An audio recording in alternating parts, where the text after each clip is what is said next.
True story. So one night at around 1 o'clock in the morning, I decided to go to 7-Eleven to get a Red Bull, just to help me stay up to do some video editing. All of a sudden, I was being pulled over, and I didn't understand why. The cop, who was Caucasian, asked me for my license and registration. I told him everything that I was doing. I'm reaching for my phone because my ID's in the back of it, and now I'm getting the registration. Then the officer asked me if this was my car. I told him that it was my girlfriend's car, and then he said, "Stay right here," and he walked back to his car. Now I'm nervous, but I remember what my parents said, and I put my hands back on the wheel. He came back and told me to get out the car, and I immediately started thinking, yo, this could be it. Then he said that the car was stolen, and I told him that it wasn't. It was my girlfriend's. Then he laughed, saying, "So your girlfriend's a 75-year-old white lady?" And then he walked back to his car. I totally forgot that my girlfriend's car was under her grandmom's name, but why does it matter? The car wasn't stolen, but I'm black, and I'm driving a brand new Jeep, so that's why.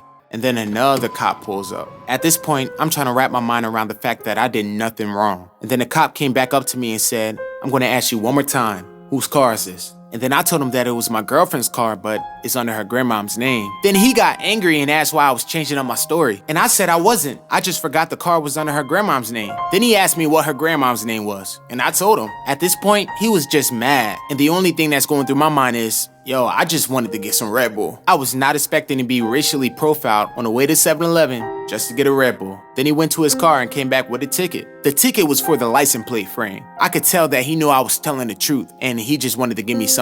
I didn't argue because I knew that's what he wanted. I was just thankful to be able to leave with my life because a lot of people with skin like mine aren't as fortunate.